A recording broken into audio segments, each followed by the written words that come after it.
After the cool transformation, Tony kicked Pepper and the others away.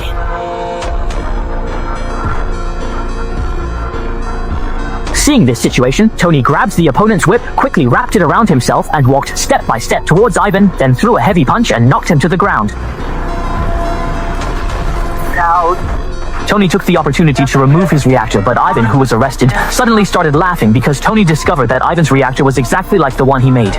So he immediately found the imprisoned Ivan and learned that Ivan's father was also one of the founders of the reactor, and Ivan was well aware that Tony was suffering from the pain of palladium poisoning. At this time, the palladium concentration in Tony's body had reached 89%, and he saw that he didn't have much time left.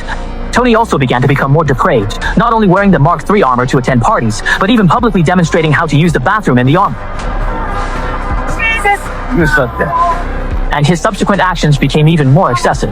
To hype up the atmosphere, Tony started firing repulsors repeatedly, which completely angered Colonel Rhodes, so he immediately went to Tony's armor warehouse, put on the Mark II, and went to stop him. The two then fought fiercely, battling from upstairs to downstairs, ultimately using repulsors to end the fight.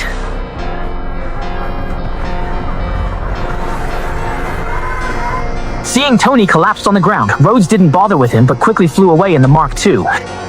He then took the armor to the military base, and after a series of upgrades and modifications, the Mark II was transformed into War Machine. As a fellow arms dealer, Hammer provided him with various powerful weaponry, the most formidable being the super missile in his hand.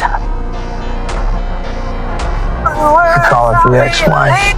Prior to this, Hammer used various resources at his disposal to successfully release Ivan from prison, and the two conspired to completely destroy Tony's Iron Man image. Meanwhile, Tony, whose palladium levels in his body were severely exceeding the limits, had completely fallen. Now, he was like the setting sun with little time left, but unexpectedly, a mysterious man suddenly found him, and it was none other than Nick Fury, the director of SHIELD. Accompanying him was Black Widow, who had been lurking around Tony. She injected him with a drug that could suppress the palladium element. Then Director Fury told Tony that his father was one of the founders of SHIELD and would surely leave him important clues. After returning home, Tony indeed found hints from the video his father left him, and he immediately brought home the sandbox his father left him. With Jarvis's help, Tony finally discovered a brand new element. Just how rich is Tony Stark? He could smash a billion-dollar mansion without hesitation, ripping up imported local flooring without blinking an eye. Even Captain America's iconic shield could only be reduced to a tool, and he did this all to save his own life. With his super abilities, a photon accelerator was quickly assembled, and then a prism reflector was placed into the device. Once everything was set up, Tony powered it on, and a strong beam immediately shot through the prism reflector and onto the reactor ahead. As the blue light slowly faded away, Tony successfully created an entirely new element. Meanwhile, Hammer was showcasing his developed Iron Legion at his expo, accompanied by Rhodes driving the War Machine. However, unbeknownst to them, these armors had already been infected with a virus by Ivan, turning them into his tools of slaughter. To thwart Ivan's plot, Tony installed the untested new reactor in his chest and quickly rushed to the press conference. He was about to inform Rhodes of Ivan's scheme, but unexpectedly the next second, all the armors, including Rhodes, aimed their weapons at Tony, all remotely controlled by Ivan. To protect the crowd on site, Tony immediately flew upwards. However, Ivan's armor closely pursued him, while the others without flight capability began to rampantly destroy the surrounding city.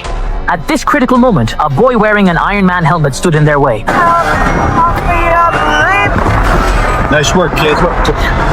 To completely eliminate these pursuers, Tony decided to lure them out of the city, but unexpectedly, he was attacked by the controlled Rhodes. The two immediately engaged in a fierce battle, with War Machine's machine guns continuously firing at Tony. At a critical moment, Black Widow timely hacked the opponent's computer, successfully lifting the control over War Machine.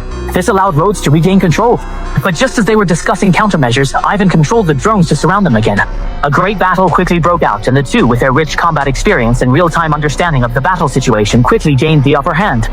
But the number of opponents was simply too many to eliminate them all at once. At this time, Tony decided to use his ultimate move.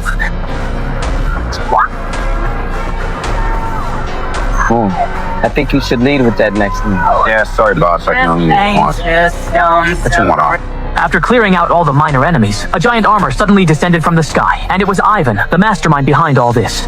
This time he brought an even more powerful weapon. Yes, the invincible lightning whip again. However, Rhodes didn't take it seriously because he still had his ultimate move.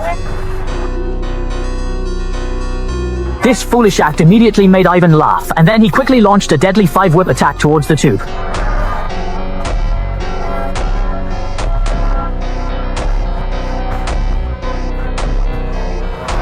Just as Ivan was about to deliver the final blow, Tony suddenly remembered their previous combined skill, so they immediately aimed their repulsors at the opponent.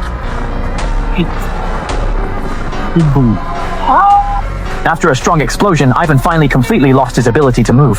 After the battle, Fury from SHIELD found Tony again and invited him to join an organization called the Avengers.